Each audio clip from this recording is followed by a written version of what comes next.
Listo. Empezamos Bueno, entonces.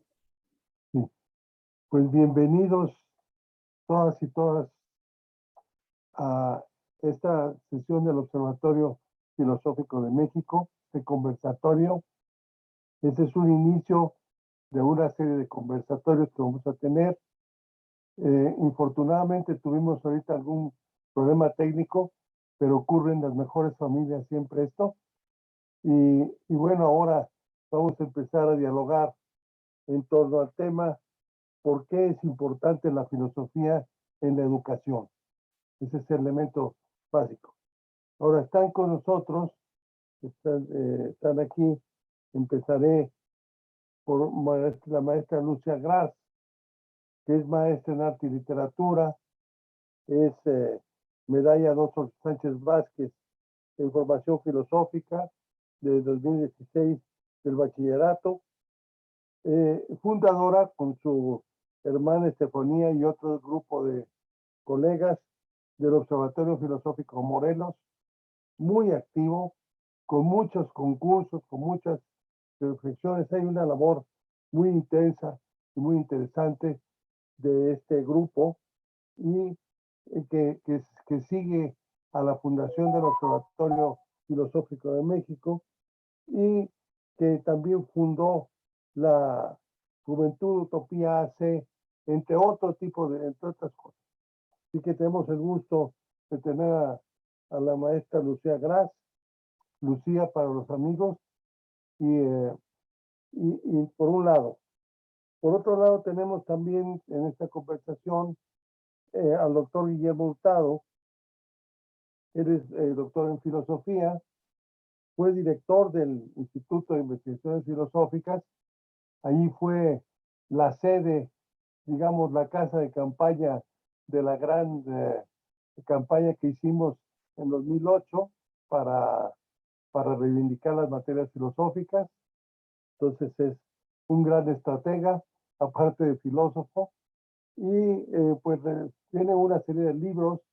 Los últimos vamos a citar, yo creo que son importantes para el análisis de la filosofía mexicana: El búho y la serpiente, luego otra que es sobre la Revolución Creadora, sobre Caso y Vasconcelos, El pensamiento del segundo Vasconcelos, y acabo de leer un excelente prólogo a la obra juvenil de Leopoldo Sea, entre otras cosas.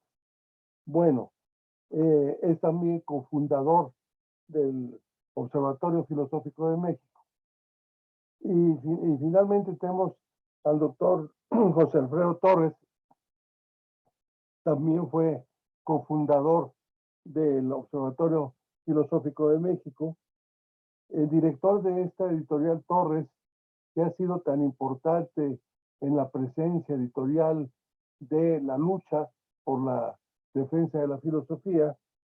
Se han publicado muchos libros como iniciativas, incluso algunos de ellos que se pueden incluso bajar en forma gratuita por parte en diferentes lugares, entre ellos en el Observatorio Filosófico de México, en la página. En todos estos trabajos, Alfredo Torres, además de filosofía, escribe relatos, mini relatos literarios que muchos conocemos y gozamos, pero de filosofía. Un primer libro, bueno, no un primero, pero uno de los primeros libros es sobre los jesuitas, ¿no? En el septentrión mexicano. Luego también posteriormente, por ejemplo, junto con el coautoría, publicamos la educación por competencias, si preguntamos lo idóneo, ¿no? Luego también ha publicado algunos libros sobre la Cuarta Transformación, y recientemente publicó junto con Eduardo Sarmiento, que es uno de los principales organizadores de este conversatorio, junto con la doctora Carmen Camarillo, que es la directora de nuestro canal del observatorio, muy activa también, y con mucho entusiasmo en esta defensa de la filosofía. Bueno, lo que digo es que José Alfredo Torres y Eduardo Sarmiento hicieron un libro sobre el filosofía y poder, el poder en México, que vamos a debatir posteriormente. Bueno, la idea básica es que el tema principal, que ya les dije, la pregunta, ¿por qué es importante la filosofía en la educación? El tema básico, relación, filosofía y educación. Entonces vamos a darle la palabra 10 minutos a cada uno de ustedes para que haga una primera exposición. Luego hacemos algunas preguntas entre ustedes y posteriormente vamos a ver si recibimos algunas preguntas por otras vías. Hemos tenido un problema justamente de transmisión, pero como les digo, se está resolviendo.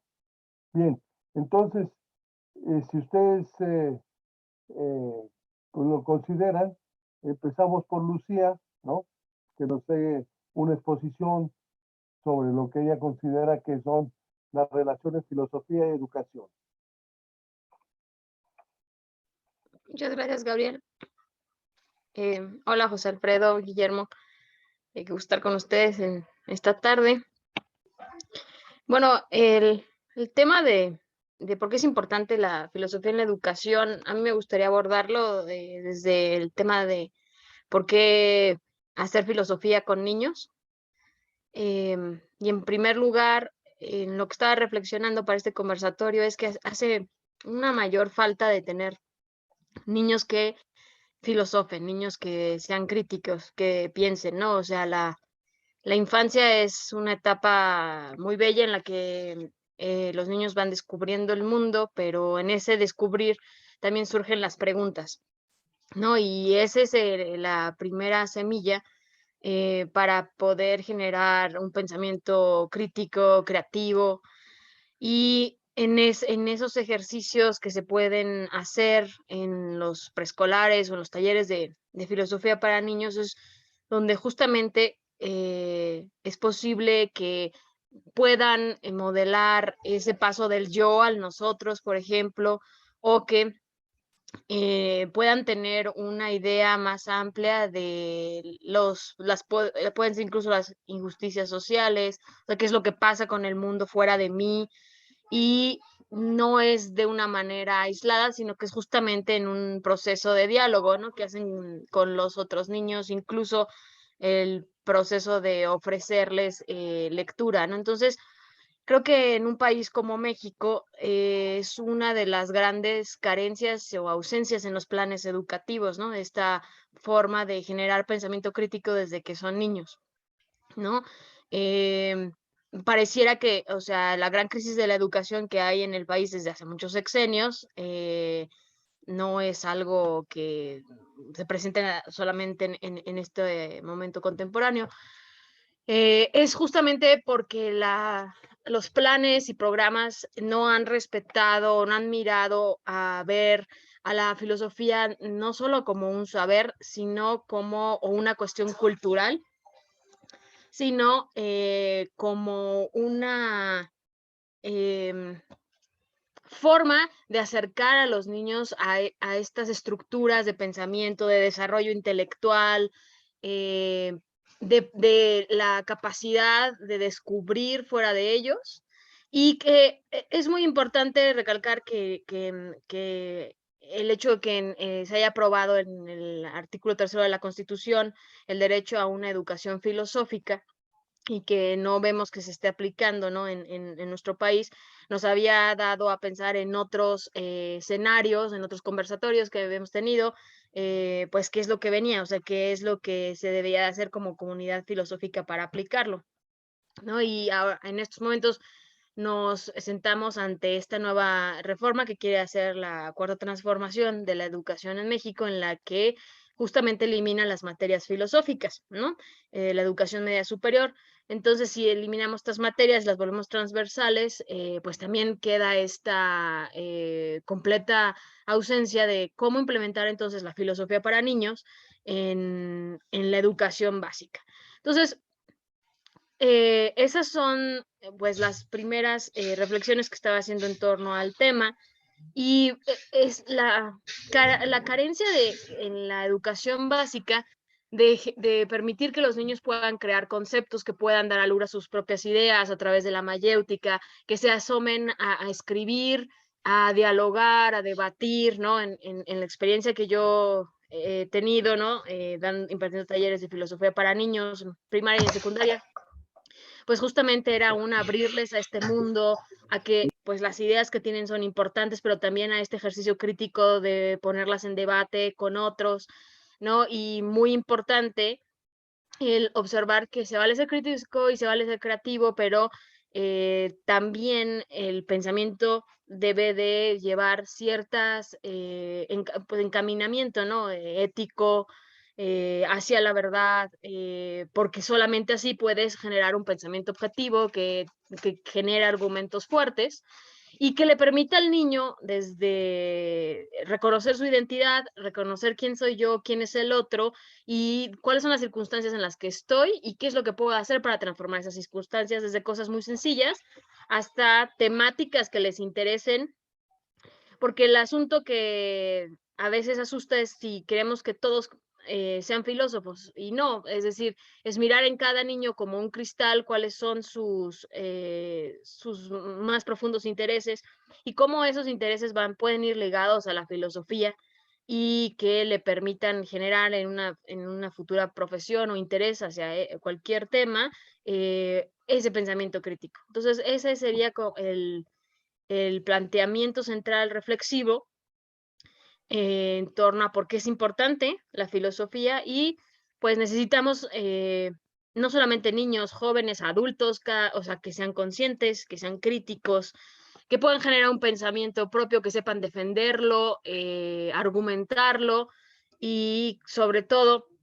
creo que lo más importante que puede dar la filosofía desde este nivel es el pensamiento que permite la libertad, ¿no? Te permite ser un ser libre, autónomo, y el hecho de poder encaminar quién quieres ser tú y qué es lo que quieres hacer en este mundo. Entonces, esos serían, pues, mi primer planteamiento. Sí, o sea que, bueno, podemos decir que la filosofía debería estar la educación en todos los niveles, ¿no? En la primaria, en la secundaria, en la preparatoria, en la universidad. Y esa es es la propuesta del Observatorio Filosófico de México. Pero es muy importante esto que dices tú de la filosofía para niños, porque mucha gente no conoce en qué consiste la filosofía para niños y cuál es su importancia, ¿no? Entonces, es necesario, creo yo, a hablar con la gente y decirles, miren, no se trata de esta filosofía a nivel universitario, no se trata de dar clases acerca de quién fue Kant, ¿no? Quién fue Hegel, sino una serie de, una metodología que permita al niño, y voy a permitirme leer seis puntos que dice Michel Tossy en relación a, la, a la importancia de la filosofía para niños. Uno, enseñar a los niños a pensar por sí mismos. Dos, educarlos para una ciudadanía reflexiva, sobre todo hoy, en estas circunstancias. Tres, contribuir al desarrollo del niño, no solo en el aspecto filosófico, problemático, sino en todos los niveles. Es decir, cuando el niño se desarrolla su pensamiento, lo desarrolla en varios niveles, es decir, con su conocimiento, etcétera. Luego, cuatro, facilitar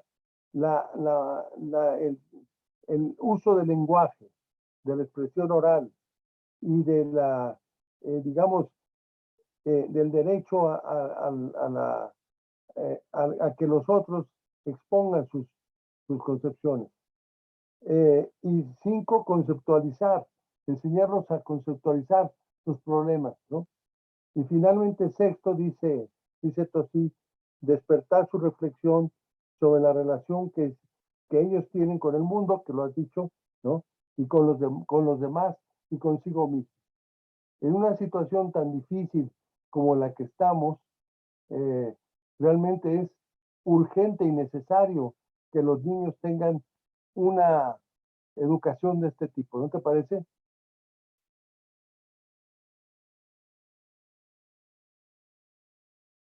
Sí, o sea, precisamente creo que o sea, la gran crisis en la educación actual, en la escuela, no en la escuela mexicana, pero en la escuela en general es esta ausencia de crítica, de poder descubrir el otro, ¿no? Y no solamente está dado desde los planes y programas de estudios, sino que justamente la dinámica de las comunidades escolares no va encaminada, sobre todo en los últimos tiempos, a que el niño se vuelva autónomo, se vuelva responsable de su propio pensamiento, ¿no? De sus propias acciones, debe de ser justamente el motor para descubrir, para emocionarse con el conocimiento, ¿no? O con la práctica del conocimiento, ¿no? O sea, parecía que todo en la educación está nada más indicado para seguir un libreto y que justamente no permite esta creatividad, pero no permite esto porque no están dadas las herramientas para hacerlo. Y el primer punto para la creatividad no surge de la nada, ¿no? Surge de un pensamiento original. Y para tener ese pensamiento original necesitan una práctica constante eh, de reflexión, ¿no? Y esa es una de las como grandes puntos a trabajar o grandes áreas de oportunidad en la educación a todos los niveles, ¿no? Claro, desde la infancia, porque cuando ya llegas a una preparatoria en la que esto está ausente, no, jóvenes que no se conocen a sí mismos, no saben que quieren estudiar, pues es porque no hay esta reflexión del quién soy yo, que debe de darse mucho tiempo atrás, ¿no? Desde que eran niños, pero no estaba así. Me llamaba a mí mucho la atención, por ejemplo, creo que fue hace unos años 2 años que hubo una protesta en Chile, ¿no? Y la diferencia de cómo contestaban los niños en las manifestaciones y cómo sabían de derechos humanos, o sea, que era muy impresionante ese tipo de contestaciones de reflexión sobre lo que estaba aconteciendo en su país y que era todo este trabajo atrás de desarrollo de la conciencia social y que pocas veces puede, o sea, se logra este tipo de capacidad crítica cuando hay una ausencia pues filosófica, ¿no? Muy bien, bueno, vamos a escuchar ahora a Guillermo Hurtado, su exposición. Guillermo, tus 10 minutos.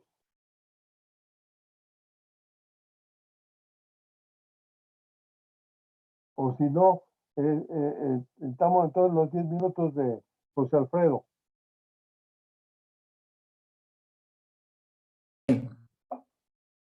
Entonces, ya, ¿verdad? Sigo yo.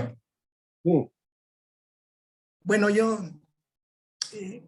centro en esta pregunta de por qué es importante la filosofía en la educación.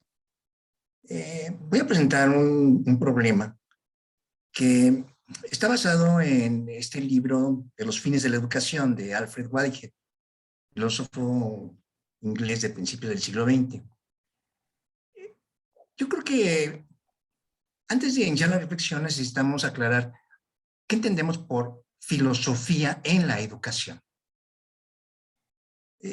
Una primera aproximación o un primer significado debe referirse a la filosofía en la educación como un concepto presente en la práctica de la enseñanza de la filosofía en la EMS, Educación Media Superior.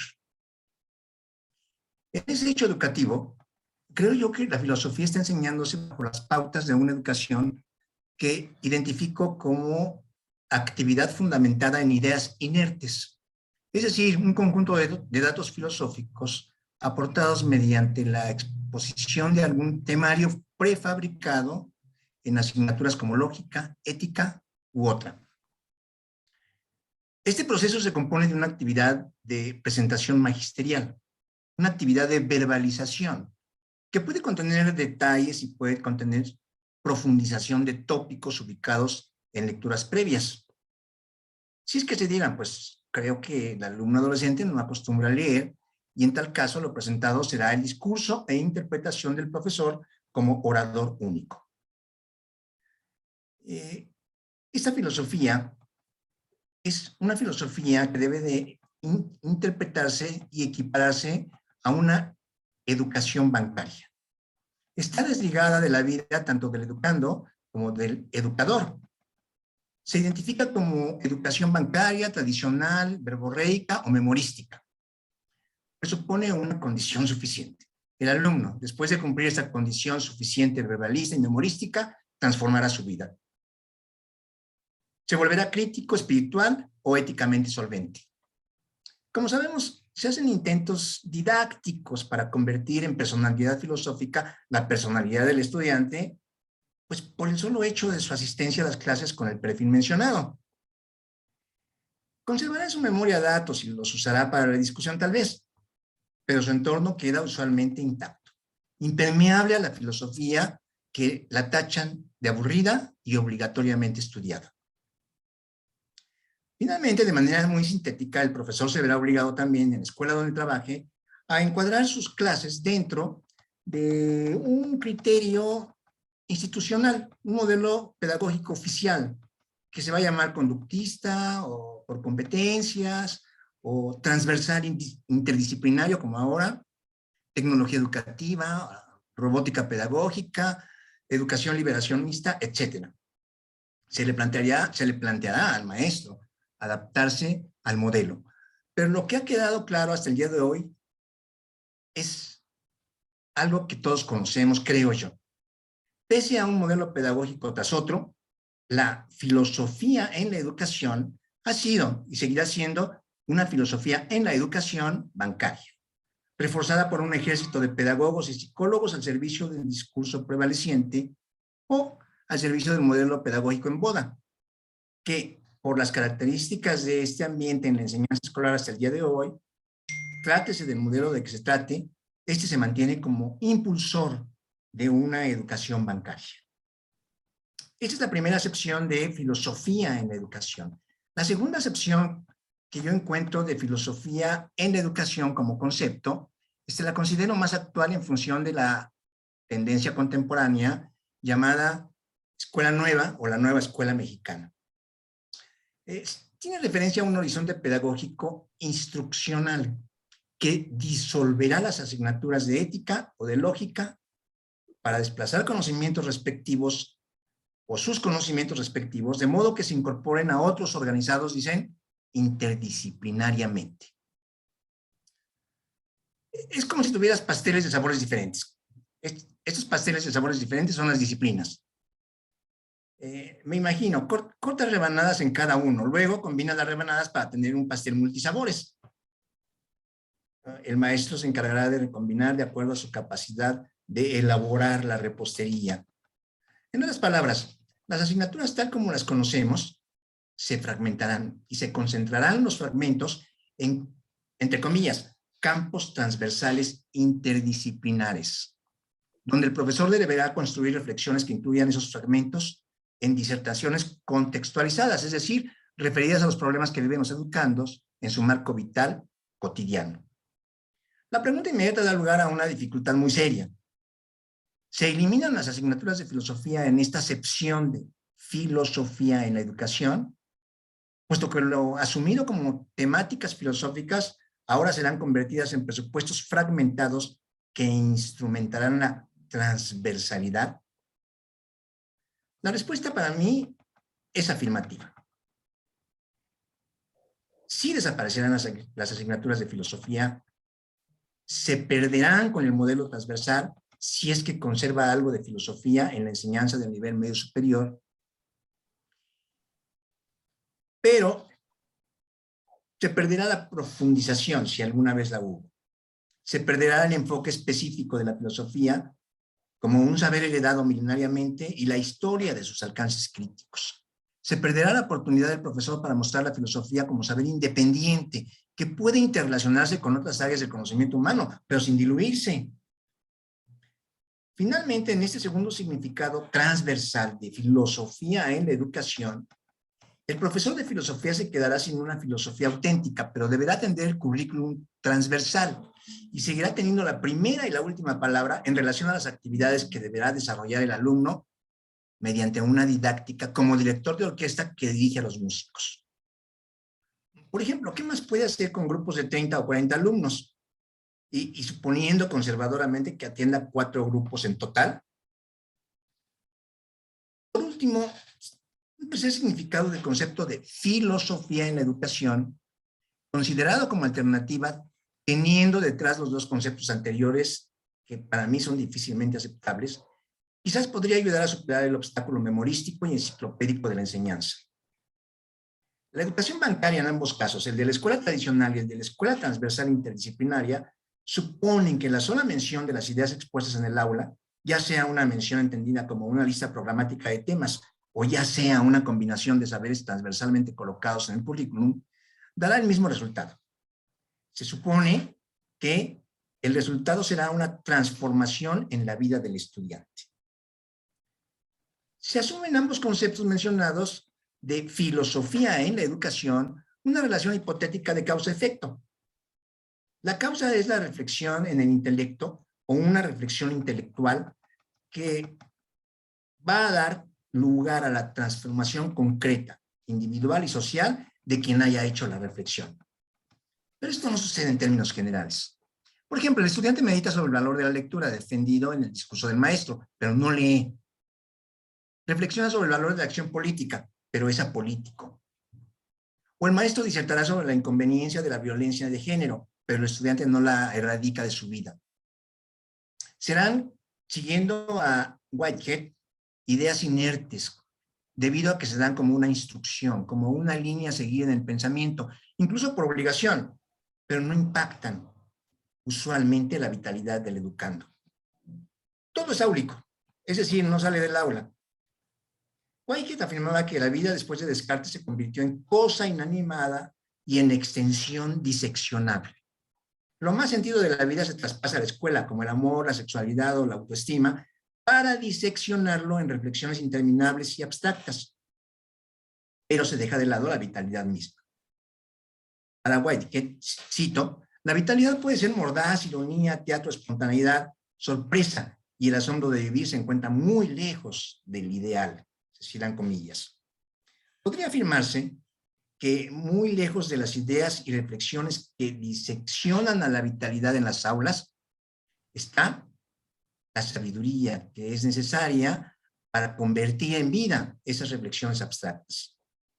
Puede asumirse entonces que esa relación de causa-efecto entre lo dicho en el aula y la vida misma es usualmente una relación ilusoria. Whitehead lo apunta como la falacia de la reificación, consistente en aislar en el laboratorio un fenómeno para estudiarlo, pero se corre el riesgo de confundirlo con el fenómeno real. En las aulas se daría un acontecimiento semejante. La abstracción del fenómeno estudiado se confunde habitualmente con el real. La pregunta que surge de modo específico es si puede haber un sentido del concepto de la filosofía en la educación que rescate vitalmente la enseñanza de nuestra disciplina para que deje de convertirse en abstrusa, memorística y enciclopédica. Esto es muy difícil. Tanto para maestros como para alumnos, quizás el único espacio vital compartido, vivido conjuntamente, por así decirlo, es la escuela misma. Ahí se viven relaciones justas, injustas, desiguales, autoritarias o democráticas, burocráticas o espontáneas, de sometimiento de libertad, políticas externas, mitos educativos, discriminación, etc. Creo que podríamos convertir de alguna manera nuestras reflexiones filosóficas sobre la justicia o la moral en vitales, aunándolas a nuestra forma de vida en la escuela. Eso sería importante, pero siempre y cuando la filosofía vaya a estar presente, si es que en el modelo actual y en la política que se está siguiendo para modificar la enseñanza dentro de la educación media superior, nos dejan la filosofía. Gracias. Bueno, muchas gracias, José Alfredo. Yo creo que quiero decirte que hay muchas preguntas que quedan pendientes y luego iremos platicando un poco más, ¿no? Primer punto, que detrás de una educación está un tipo de sociedad, ¿no? Ahí habría que pensar cuál es la sociedad que queremos nosotros y qué tipo de educación es la que está vinculado a ello, ¿no? Luego también hemos visto, digamos, tú hablas de educación bancaria y tal vez mucha gente, nosotros, bueno, lo entendemos, es un concepto de Pablo Freire, pero sería bueno que lo pudieras ampliar. Y luego también el otro tema que es justamente nuestra lucha, que es la lucha en contra de una educación tecnocrática y mercantilista, que es la que se trató de desarrollar o se sigue tratando, no sé, se trató, por lo menos estuvo muy claro con el periodo de Calderón y todo el periodo llamado neoliberal, ¿no? Entonces, bueno, queda pendiente esto y quiero más bien, digamos, saludar, ¿no?, a quienes están aquí. La maestra, estoy viendo aquí a la maestra Virginia Sánchez, qué bueno que estás con nosotros, ¿no? Ella es una especialista en este asunto de las nuevas prácticas filosóficas. Diana Fuentes, también, que ha trabajado mucho en temas de educación. Profesor Marco Antonio, que nos está diciendo, nos está haciendo una explicación, alguna propuesta luego, pero primero vamos a escuchar a Guillermo y luego empezamos a ver todo lo demás. Gracias. Guillermo.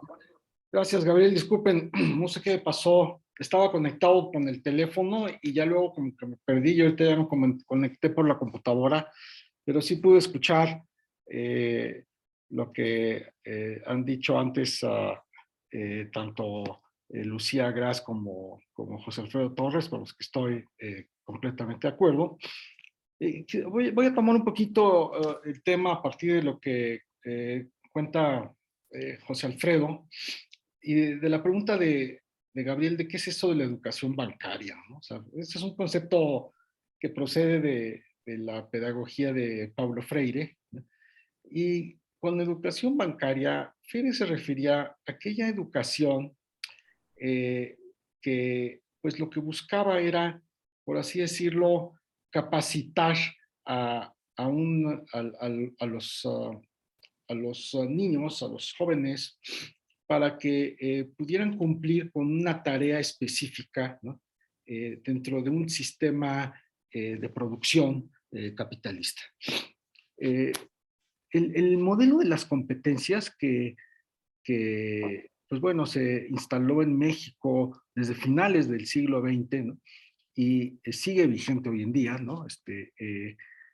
Pues es un modelo que lo que buscaba precisamente era eso, formar, ¿no?, a los alumnos de determinada manera para que pudieran cumplir con cierto tipo de funciones.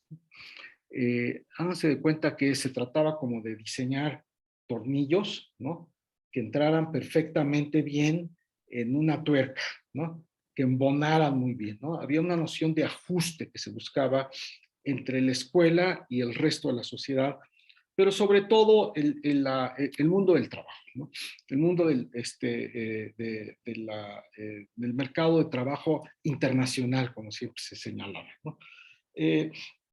Este modelo que procede, o más bien tiene mucha influencia del modelo de capacitación laboral, ¿no?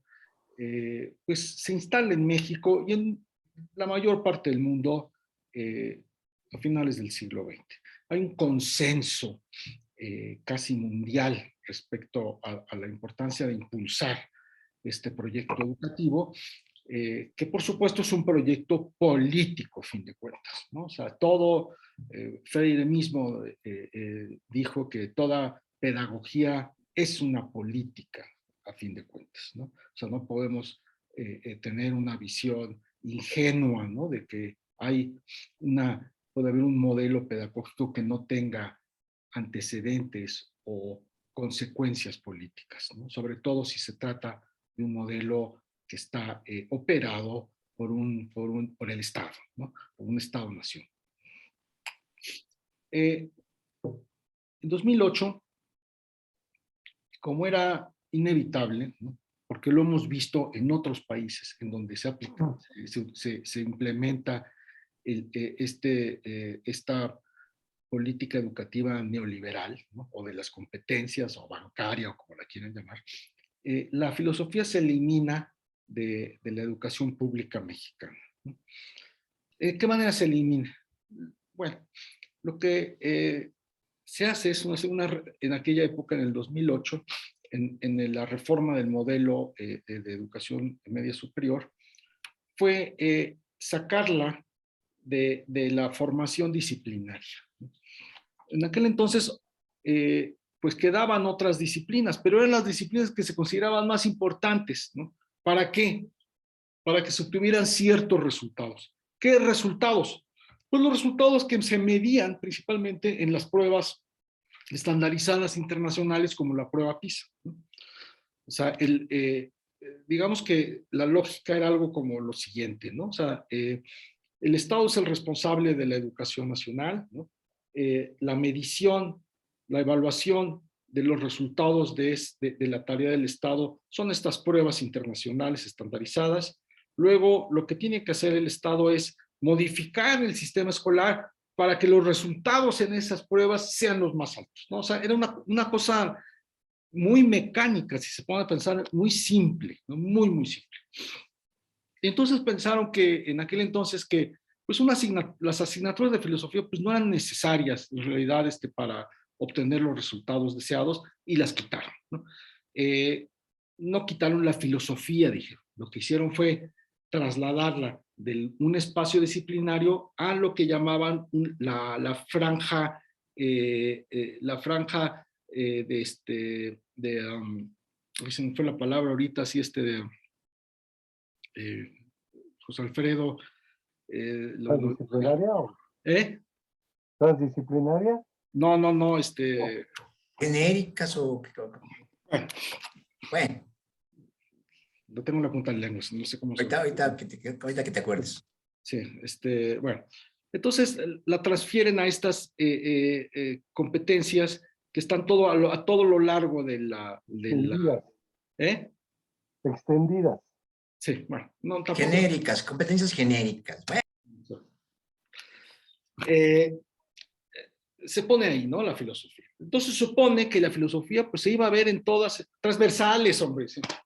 Transversales, gracias, ya, sí, hemos estado hablando todo el día de eso. Bueno, de las competencias transversales. Bueno.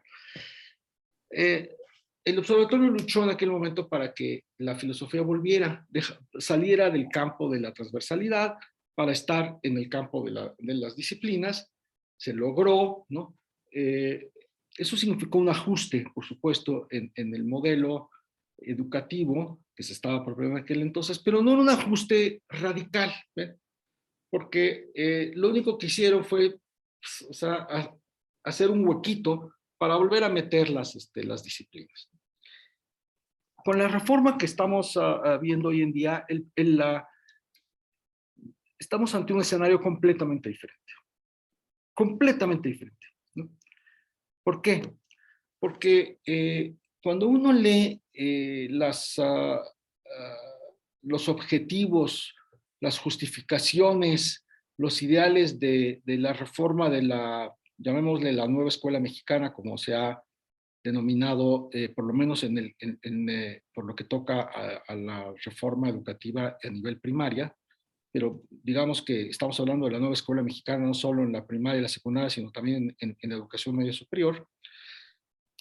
Esta nueva escuela mexicana lo que anuncia, lo que pretende, es acabar con el modelo neoliberal de la educación que hemos tenido durante pues, más de 25 años, ¿no?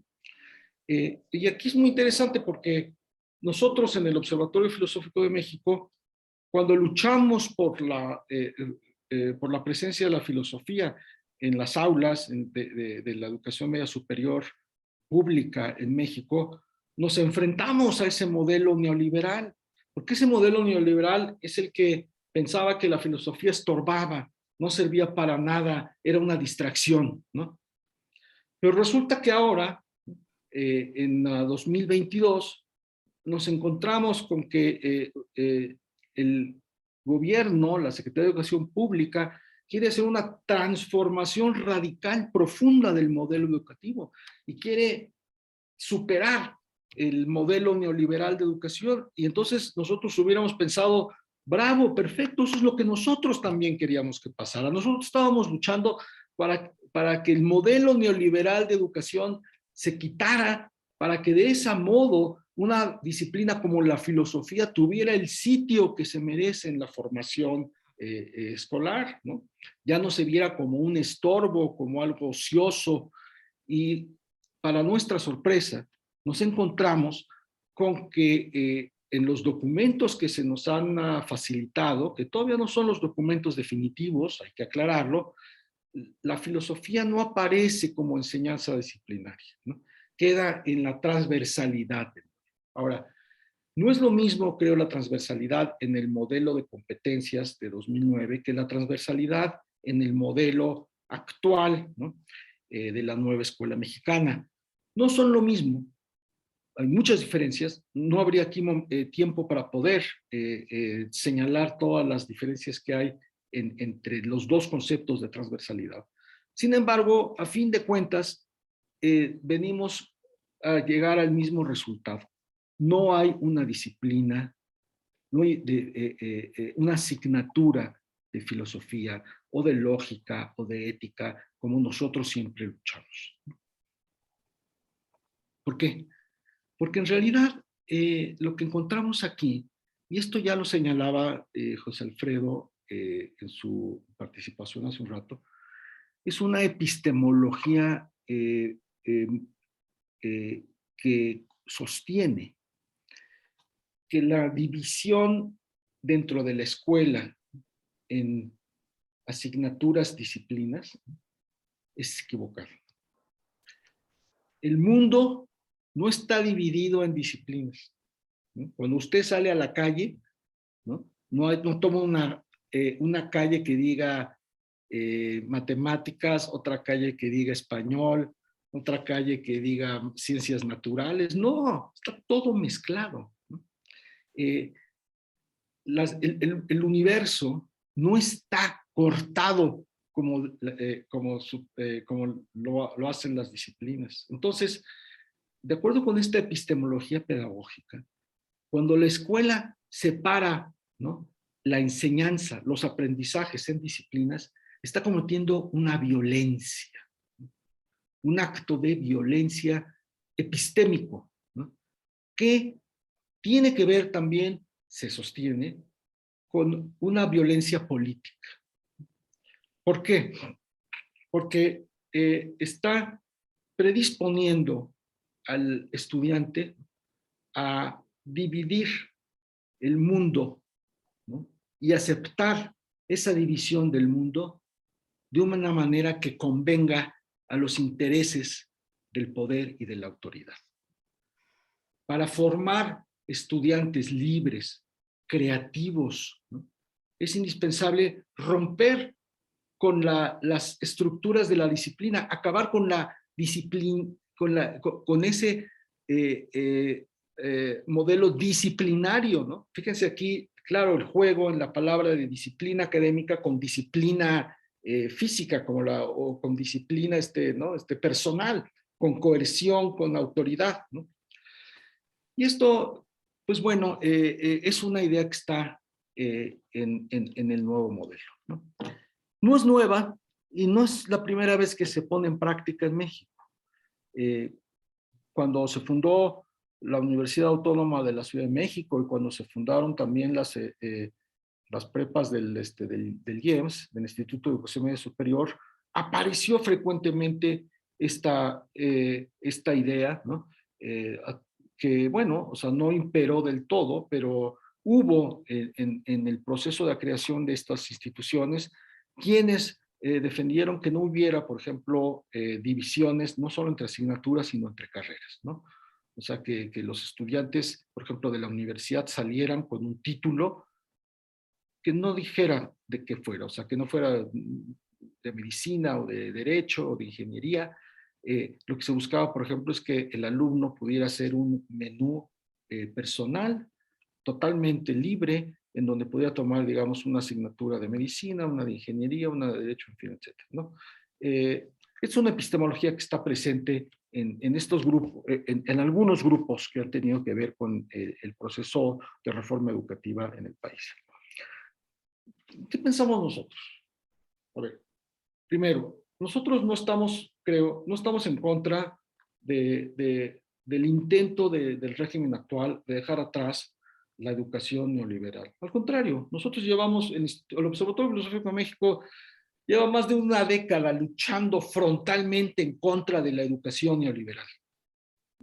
Entonces, digamos, no tenemos una discrepancia con la reforma educativa por lo que toca a los fines. Nuestras objeciones van por lo que toca a los medios, ¿no?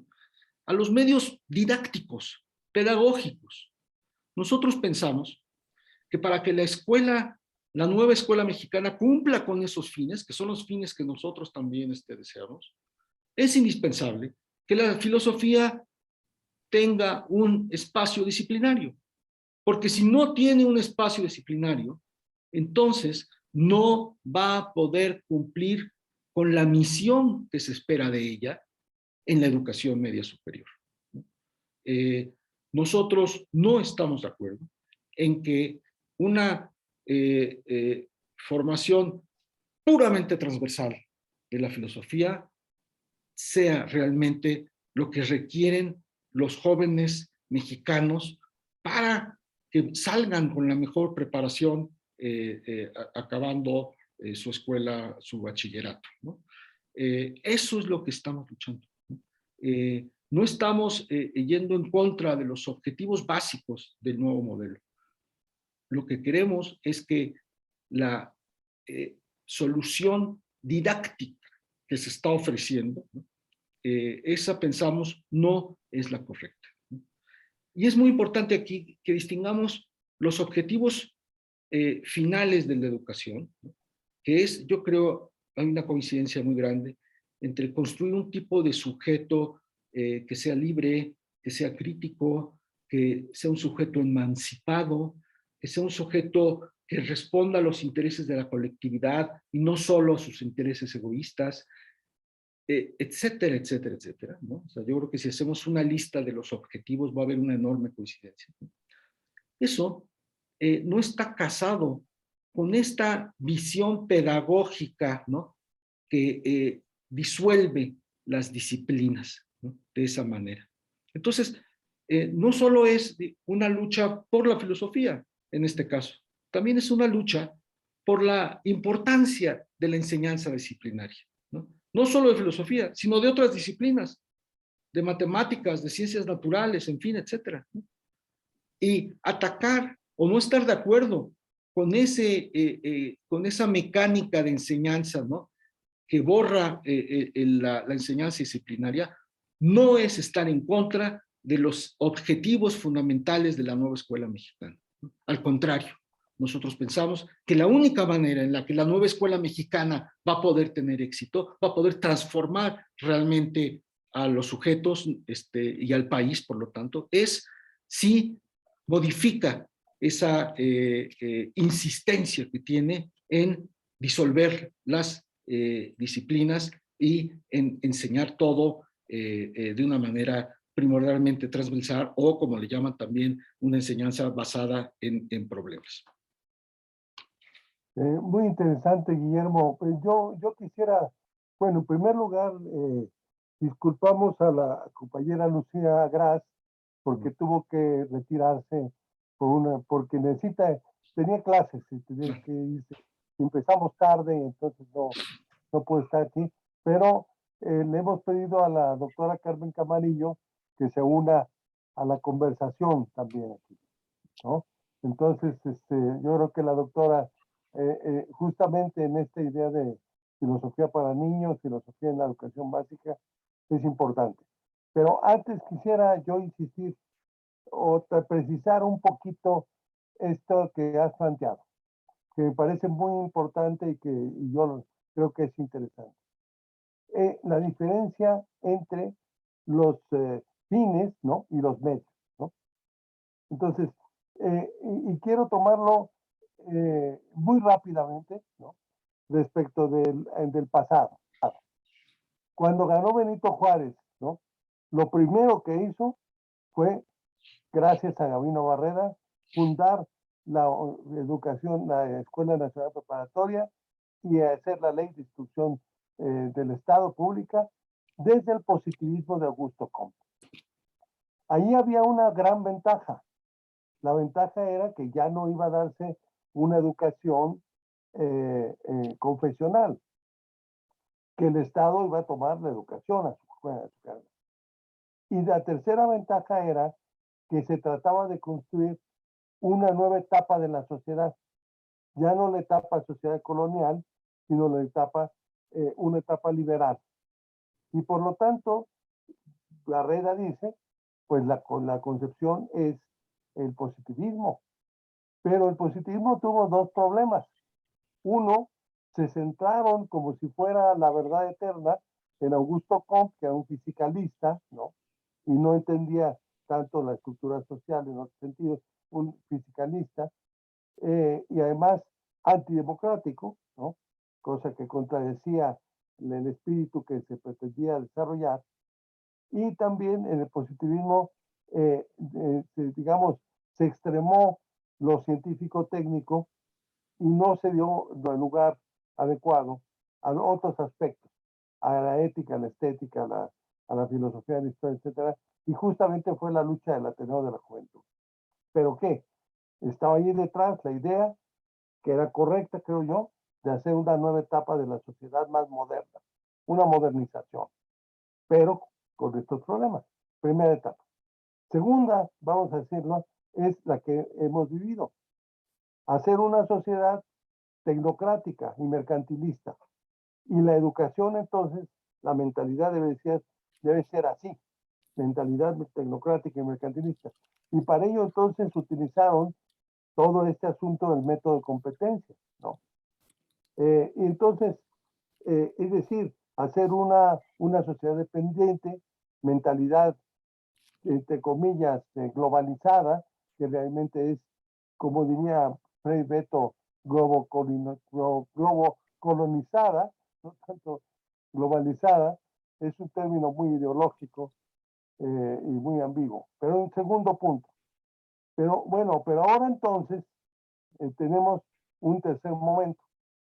Y entonces yo lo que no veo claro es cuál es más allá de lo que se dice, bueno, un pensamiento más humanista, más crítico, lo que sea, antineoliberal, no sé, se dice, pero no veo claro cuál es la idea del país que está allí detrás de todo eso. Y lo que sí vemos claro es el método, y el método expulsa a las disciplinas filosóficas. Entonces, yo creo que ahí el tema es doble. ¿Qué entender por la nueva sociedad que queremos crear o qué tipo de sociedad queremos hacer y qué método es el adecuado? Independientemente de que hay pues una serie de elementos, digamos, intermedios, ¿no? Pero en fin, a ver, ¿qué opinan ustedes de esto? José Alfredo. Yo quisiera comentar una idea de Memo que tiene que ver con una diferencia que Memo tú apuntas en la transversalidad entendida dentro del contexto de las competencias y la transversalidad entendida dentro del contexto de la nueva educación. Tú dices que es muy diferente, que es muy distinto, ¿no? O por lo menos que sí se puede contrastar para hacer una diferencia entre un concepto y otro. Yo creo que coinciden. Y coinciden en lo fundamental, porque están entendiendo la transversalidad como el desplazar a la filosofía. Desplazar a la filosofía hacia el currículum. Pero en el primer caso de las competencias, se consideraba que la filosofía, como ya hemos platicado muchas veces, estaba en todas partes. Ujú. No era necesario mencionarla a través de asignaturas específicas e independientes. Lo que pasa con la nueva escuela mexicana o este modelo que están defendiendo es, creo yo igual, hay un desplazamiento de la filosofía al currículum, pero nunca se menciona la filosofía explícitamente. Ujú. Es decir, está ahí, pero no está en forma de asignaturas. Bueno, está ahí, pero tampoco está en una forma explícita que nos permita identificarla y valorarla como una disciplina del saber humano que tiene su propia independencia y su propia importancia. Entonces, esa falta de mención que traslada la filosofía de las asignaturas al currículum, me parece que es la misma. Está presente, pero de manera implícita.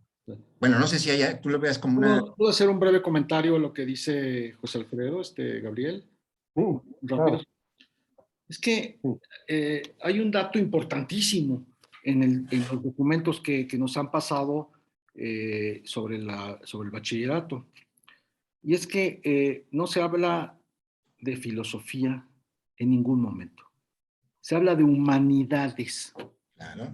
Entonces, el nuevo modelo acuña un concepto, ¿no?, especial de humanidades, ¿no?, en el que supuestamente entran muchas de los conocimientos y de las habilidades que antes estaban en las disciplinas filosóficas. Pero no se menciona la palabra filosofía. Nosotros hicimos un ejercicio, ¿verdad, José Alfredo? Ahora es muy fácil, pones el documento, le pones el buscador, pones la palabra filosofía. No salió una sola vez la palabra filosofía. Entonces, han inventado un concepto que es este concepto de humanidades, ¿no?, que no queda claro cuál es su función, ¿no? O sea, cuál es su perfil. A veces parece pensamiento crítico. El pensamiento crítico que viene desde la primaria, ¿no?, que es entendido de manera muy sencilla como la capacidad de cuestionar tu realidad para detectar las injusticias. Bueno, la filosofía tiene algo que ver con eso, pero no es eso. O sea, el pensamiento crítico y la filosofía no son lo mismo. Están conectadas, tienen mucho que ver, pero no son lo mismo. Otras veces, lo que aparece ahí en humanidades es una especie como de lo que se conoce como desarrollo humano, ¿no?, de esta disciplina del desarrollo humano, en donde básicamente lo que se busca es que la persona conozca cuál es, cómo puede desarrollarse a sí mismo como individuo, cómo relacionarse con los otros, cómo cultivar las emociones, en particular la del amor, que está muy subrayada ahí, ¿no?, en los documentos que nos dieron, ¿no? Pero, a ver, bueno, o sea, hay cierta disciplina del desarrollo humano, ¿no?, que tiene que ver con filosofía, pero tampoco es filosofía, ¿no?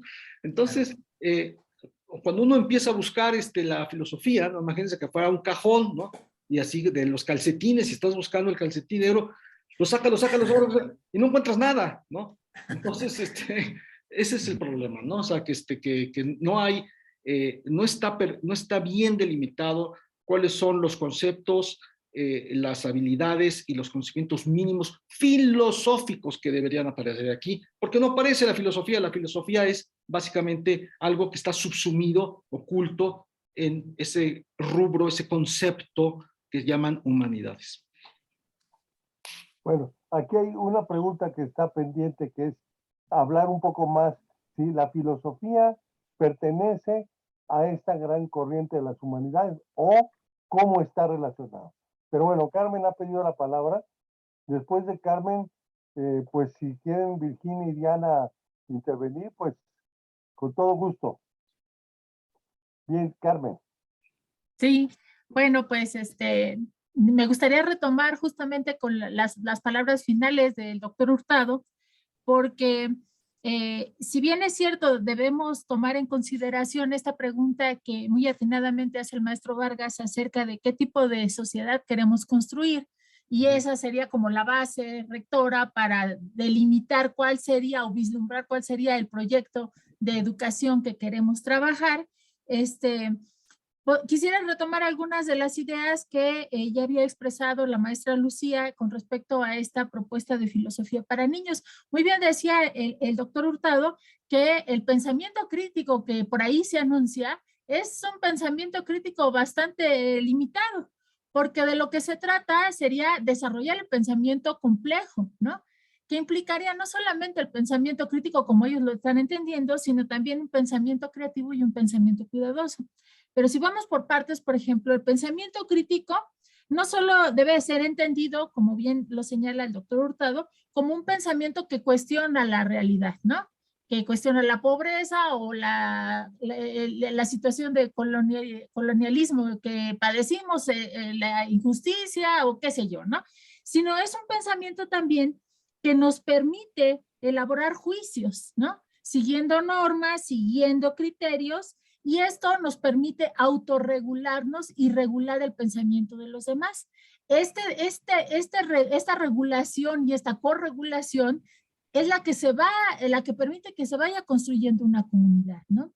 Y eso es lo que no acabo yo de encontrar en su propuesta, ¿no? Tampoco existe el pensamiento creativo en su propuesta, ¿no? Esta capacidad que deberían de tener los niños y los jóvenes de resolver problemas a partir de su ejercicio inventivo, ¿no? De su ejercicio de la imaginación, de la creatividad, no se encuentra. Y finalmente, el pensamiento cuidadoso, ¿no? Este pensamiento cuidadoso que de alguna manera pues, nos está ubicando en esta dimensión ética que tendría que ver con trabajar la solidaridad, la libertad, como ya habían dicho los colegas, la empatía, el cuidado de sí, pero también de los demás, del medio ambiente, el respeto, etcétera, ¿no? Esto podrían decir algunos, sí aparece en la propuesta, pero no dice cómo desarrollarse, ¿no? Ahora, ¿qué pasa entonces pues con las reformas que propone la SEP? Más allá de que se haya indicado de mi parte que no encontramos que se desarrolle este pensamiento complejo, mucho menos me parece que se podría desarrollar si se le apostaría a esta idea de la transversalidad, ¿no? Yo creo que lo que se debe hacer y si de verdad queremos apoyar que se desarrolle el pensamiento complejo, tiene que ser a partir de un ejercicio interdisciplinario, pero no transversal. Un ejercicio en el que justamente si estamos pensando que el aula se convierta en una comunidad de diálogo, de indagación, de cuestionamiento, es ahí donde se va a ejercer ese pensamiento complejo, donde se va a ejercer la disciplina y la interdisciplina, porque se abordarán problemáticas cotidianas, pero es otra metodología la que se estaría proponiendo, ¿no? Y bueno, nada más para no abusar, a mí la verdad lo que me preocupa también mucho es esta delegación que está dando el Estado de su rectorado en términos educativos, ¿no? Porque pareciera ser que ahora es la comunidad, pero no la comunidad de la escuela, sino la comunidad por fuera de la escuela, la que podría tener injerencia en los contenidos. Entonces, imagínense ustedes si la mayoría de la gente no sabe lo que es filosofía, ¿cómo les van a decir o cómo van a aplicar filosofía en donde nadie sabe qué es, ¿no? Incluso los maestros mismos dudo mucho que lo supieran, los de la educación básica, ¿no? O quizás algunos hasta de educación media superior, si es que la filosofía la están impartiendo veterinarios o psicólogos o politólogos o no sé qué. Entonces, esas son las preocupaciones que de entrada yo plantearía, ¿no? Y les agradezco mucho. Gracias, gracias. Muy bien, Carmen. Mire, voy a leer algunas de las intervenciones aquí en el chat. El compañero, el profesor, yo creo, Marco Antonio López, dice: buenas tardes a todos, son muy valiosas las sus ponencias. Me parece que la importancia de la filosofía en la educación es de vital importancia. Desgraciadamente, los modelos de educación que actualmente prevalecen siguen sin tomar en cuenta la verdadera función de la filosofía. Parecería que la educación actual no quiere que los alumnos tengan esas herramientas de pensamiento autónomo y sobre todo sobre el conocimiento de sí mismo del alumno sobre todo. Bueno, esa es una primera reflexión. la maestra Virginia Sánchez dice, Guillermo afirma que las disciplinas son necesarias en la transversalidad. Eso pregunta Virginia. Sí, Luego Marco Antonio dice, bueno, que, o sea, hay otra más. Dice, claro, Marco Antonio dice, claro, además va relacionado con la fuente de trabajo para aquellos que egresamos de la licenciatura. ¿Sí? Bueno, entonces, a ver, estas son algunas de las preguntas, reflexiones que tenemos aquí. Entonces, si quieren Diana, responder, mano alzada. Diana, ¿quiere Diana intervenir? Diana. Gracias, pues me da mucho gusto encontrarlas y encontrarlos en esta conversación porque creo que la verdad es que yo voy llegando tarde a ella, pero creo que sí es prioritaria. Yo les quería comentar algunas impresiones de lo que sucedió en la reunión que tuvo lugar recientemente en el Colegio de Filosofía de la Facultad de Filosofía y Letras de la UNAM, en donde se presentó la propuesta en nombre de quien construyó el documento, que se llama, ahorita les digo, de los documentos que ellos mismos nos hicieron llegar, área de acceso al conocimiento humanidades, y todo el contenido conceptual y categorial que se despliega ahí, pues nos fue presentado, ¿no? Entonces, fíjense que, bueno, además de coincidir con algunos puntos que también me parece importante destacar, quisiera comentarles que ahí efectivamente la exposición dejó ver algo de lo que ya señalaba Guillermo, es decir, que en realidad formalmente nunca se habla de filosofía, se habla de humanidades. Fue en todo caso ante la pregunta explícita sobre por qué se hablaba de humanidades y no de filosofía, que quien suscribe este documento dijo que en realidad se trataba de filosofía y literatura. O sea, que están previstas que cuando se habla de humanidades se habla de filosofía y literatura, porque en todo caso el área de historia y otras tendrán, ¿no? Están inscritas en otras áreas que serán las que de manera transversal entonces atravesarán el proyecto. Esto yo creo que es muy importante visualizarlo porque me parece que abona, es un elemento más para tener claridad sobre la disolución de la filosofía, ¿no? Bueno, no tengo que explicárselos a ustedes, digamos, me parece una casi obviedad, ¿no? La problemática de pretender que la literatura y la filosofía son lo mismo, pero bueno. Y otra cosa que también salió en esa conversación es algo que también ya se señalaba, y es que, digamos, además de esta operación que implicaría que se equipara filosofía a humanidades, o sea, se habla de humanidades, también después de eso se insiste en que esto dotaría a los estudiantes de recursos socioemocionales, ¿no? Entonces, pues francamente, pues es tristísimo. Yo sí requiero recursos socioemocionales después de oírlos, pero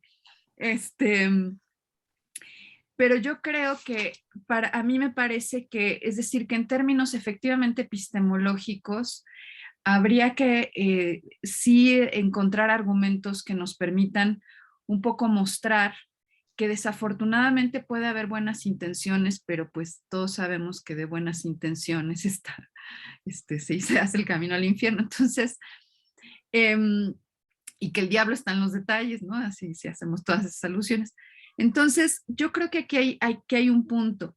Y me parece que un argumento que es muy importante quizá insistir es algo que ya decía Guillermo. O sea, yo creo que, porque la respuesta ante las interrogantes que se hicieron era que lo que pasa es que esta era una propuesta de aplicación pedagógica, como insistiendo en que los cuestionamientos todos están en el ámbito de una abstracción desarticulada de la práctica docente, ¿no? Entonces, yo creo que ahí hay un nivel de discusión. Y el otro nivel de discusión, además de digamos, es que presuntamente también, contra esta educación bancaria, ¿no? Contra esta educación que presupone depositar una serie de contenidos abstractos, no procesados, no cuestionados a los estudiantes. Entonces, lo opuesto es la desaparición de las disciplinas. O sea, como si fuese un acto, como si se siguiera de lógico, ¿no? Entonces, mi impresión en general de la justificación que se hizo de esto es que hay mucha confusión, o sea que en realidad en el propio proyecto parece haber mucha confusión. No hay precisión sobre ni siquiera, pues, cómo es que esto, por ejemplo, se integraría en el gran proyecto de la escuela mexicana. O sea, esa sería una argumentación válida, ¿no? ¿Cómo esto entraría en ese gran proyección? Tampoco existe. Y por último, un argumento en el que se insistió mucho en esa presentación es que en todo caso era competencia de los profesores del bachillerato la discusión sobre esto y que los profesores del bachillerato ya estaban consultados. Mi impresión es que seguramente esto no es así, porque pues no hay que ser demasiado perspicaz después de 2 años de pandemia. Operar ese tipo de consulta me parece que les hubiera llevado pues una labor bastante más compleja.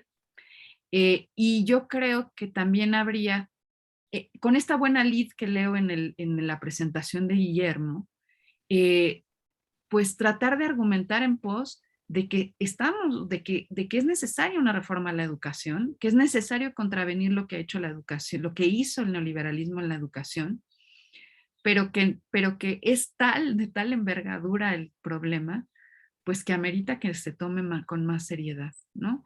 Bueno, en síntesis, esa es mi participación porque, pues, un poco para darles mis impresiones, que pues son totalmente, muy subjetivas quizá, pero de esa presentación que se nos hizo al núcleo de profesores, éramos alrededor de 40 profesores del Colegio de Filosofía de la Facultad de Filosofía y Letras de la UNAM, en una reunión de cerca de 3 horas, donde se presentó el proyecto y hubo muchos cuestionamientos y muy poca capacidad, digamos, de que se presentaran los fundamentos de esta iniciativa.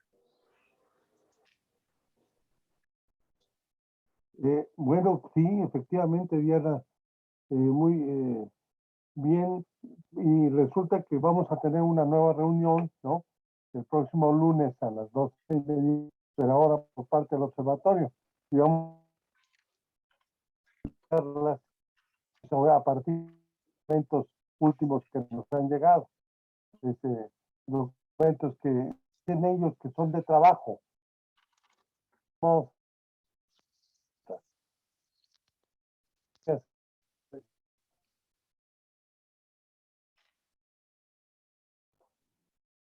¿Te estás cortando, Gabriel? sí, no. Virginia, tú tenías ¿querías hablar, Virginia? Virginia, Sí, sí, sí, sí. Con mucho gusto me incorporo. estamos, sí. Bueno, Memo dice, bueno, el doctor Guillermo Hurtado dice que es totalmente distinto el contexto, el panorama del 2009 al actual. Y yo estoy de acuerdo, pero el punto de los argumentos con los que quieren de nueva cuenta quitar el meollo de los saberes filosóficos, me parece que es el mismo, porque yo acabo de ver ahorita en el diccionario, ¿no? Transversal, que se halla o se extiende atravesado de un lado a otro, que se aparta o se desvía de la dirección principal o recta, que cruza en dirección perpendicular con aquello de que se trata. Y entonces aquí lo que a mí me preocupa mucho es que el diagnóstico que hicimos nosotros en aquella época, podríamos acá retomar algo de esto, porque justamente uno diría, bueno, en afán de transdisciplinariedad, probablemente habría que argumentar mucho más, como era la pregunta mía, ¿no? Que si la transversalidad es una condición importante para la, para la reforma, ¿no? Y acá lo que yo veo es que más bien nos da la razón una definición de la RAE, ¿no? Esa, que es elemental. Entonces, bueno, insistiría en que necesitamos, pienso yo, argumentar mucho más cada una de las disciplinas filosóficas y no hacerlo solamente, que es muy importante hacerlo de manera general, sino particular. A mí me ha dado por pensar que a un alumno que le enseña a uno en el bachillerato o aprende él a través del currículum, a través de buenos profesores, que no dudo que haya en el bachillerato, aprende a argumentar, pero si aprende a argumentar filosóficamente, entonces no solamente aprende pensamiento crítico, no solamente aprende a ver habilidades transversales que él tiene ya, sino aprende también a entender problemas filosóficos fundamentales del ser humano. Entonces, bueno, esa es mi participación y muchas gracias. Muy bien, muchas gracias, Virginia. Entonces, digo, puntualizando aquí, el número uno está tratando de desarrollarse una nueva forma educativa. Número dos, esta nueva forma educativa, en mi opinión, no está muy clara o una idea de país que se tenga, aunque habría que ver si estoy yo en lo correcto o no.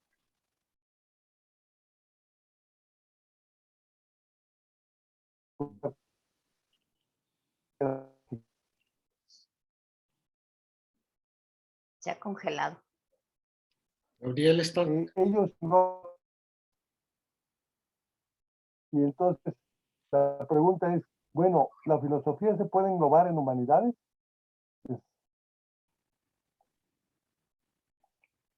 Gabriel, no te estás perdiendo. ¿Por qué no te quitas la cámara?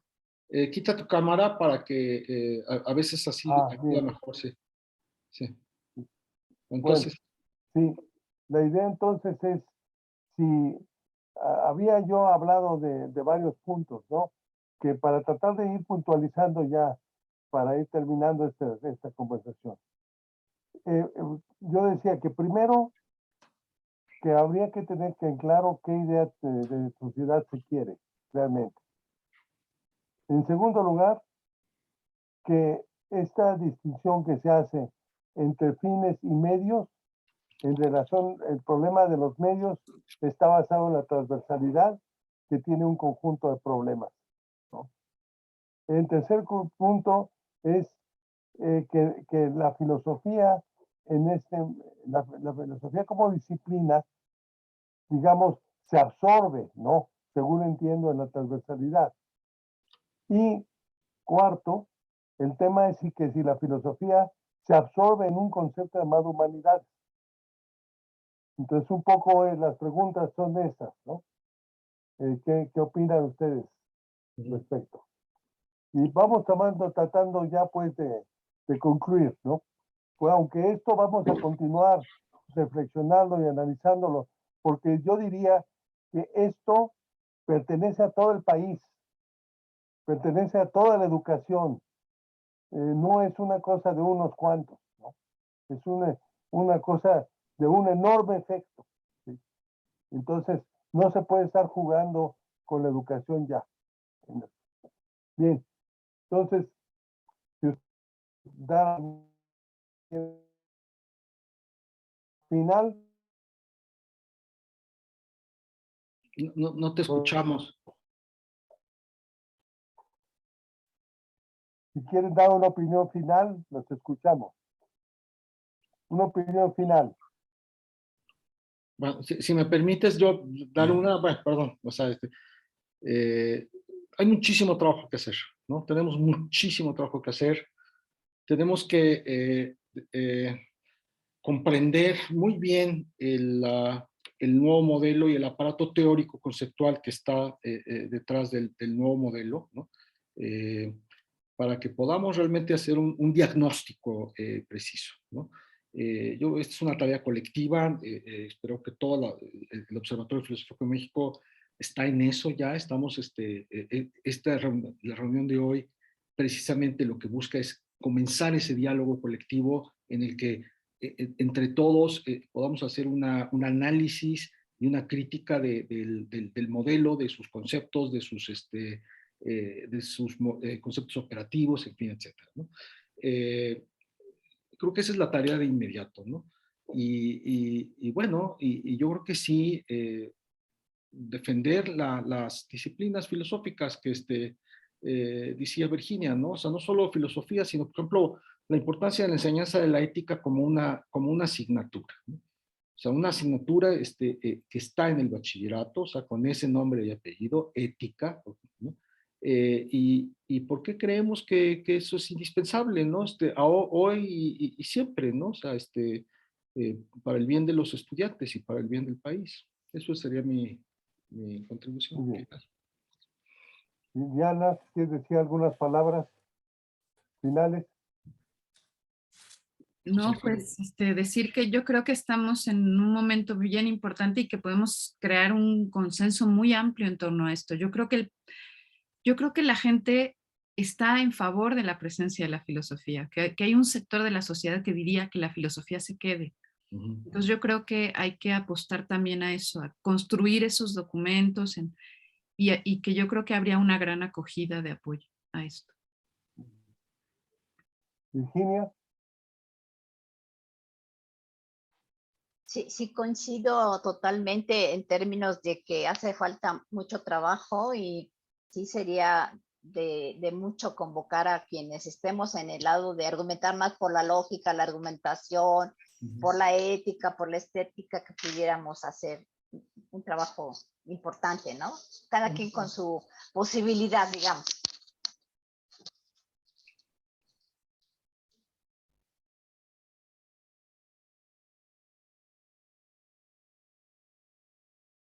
Bueno, ¿sí terminaste, Virginia? Ya terminé, Gabriel. Muchas gracias. Bien. No, a ti, Carmen. ¿Cuáles serían tus últimas palabras? Mis últimas No. palabras, bueno, pues. Las de hoy. O tus penúltimas palabras. No, pues creo que asumir el compromiso que tenemos todos los miembros de la comunidad filosófica, ¿no? En la medida de nuestras posibilidades de elaborar estos documentos, de empaparnos efectivamente del marco conceptual o la propuesta teórica o lo que sea que esté detrás de la iniciativa de la SEP, y también hacer un llamado. Yo sé que es mucho trabajo, pero no perdamos también de vista la modificación a la educación básica, que creo que está todavía más peligrosa, más preocupante. Muchas gracias. Gracias a ti. José Alfredo, las últimas palabras. Como dice Memo de hoy, ¿verdad? Fíjate que a mí me sorprendió y me emocionó, digamos, que hubiera una presentación entre colegas del claustro de profesores de la Facultad de Filosofía y Letras. Es decir, me parece que es una oportunidad para que nos unamos, nos apoyemos no solamente en este derrotero de lucha política en favor de que las asignaturas, en cualquier figura que quieran, pero que sean las asignaturas y se justifique que están presentes, no las eliminen. Y hay pendientes también de diálogo con los colegas de la Facultad de Filosofía y Letras, por ejemplo, en las cuestiones didácticas. O sea, ¿qué hemos hecho con la enseñanza de la filosofía? La verdad es que hemos cometido muchos errores. Y esta enseñanza de la filosofía, o esta didáctica, como se llama en una materia, es un renglón olvidado. Y creo que una de las consecuencias de este olvido las tenemos enfrente. Porque entonces se ha colocado la filosofía en una enseñanza que no se entiende. Y que no se le ha dado a través de esa enseñanza la importancia de la filosofía que la sociedad pudiera reconocer. Y no solamente en la sociedad, sino esta cúpula gobernante, esta cúpula que dirige la educación, no ha podido entender esa enseñanza de la filosofía, y como no la ha podido entender, simplemente la hace a un lado. Y dice, es inentendible, es confusa, no se ve una finalidad que aclare qué es eso de crítica filosófica y qué es eso de una filosofía para la comunidad. Entonces, tenemos ahí pendientes y creo que esto tiene que servir como un acicate para que no nos sigamos ignorando, dejando de lado. Y continuemos entonces, después de la urgencia, con estos puentes entre lo que es la filosofía en los hechos de su enseñanza concreta y lo que debe reconocerse como error y lo que debe ser enmendado después de reconocer estos errores en la enseñanza de la filosofía. Gracias. Bueno, muchas gracias a todos por su participación. El observatorio va a ser un nuevo conversatorio. Espero que no tengamos estos problemas técnicos que hemos tenido, pero está grabado todo, así que esto se puede ver posteriormente. Y el próximo 1 de junio se invita al próximo conversatorio Humanidades y el marco curricular común en el bachillerato. Va a ser importante esto. Van a participar el doctor Aureliano Ortega, actual presidente de la Asociación Filosófica de México, que radica en Guanajuato, doctora Mónica Ramírez, que radica en Baja California. Es de escuchar a todo el país, ¿sí? Y el doctor Mario Alberto Cortés, que es el director de la Facultad de Filosofía de la Universidad Michoacana, de San Nicolás de Hidalgo. Entonces, muchísimas gracias por estar aquí, por participar. Estuvo muy interesante y hasta luego.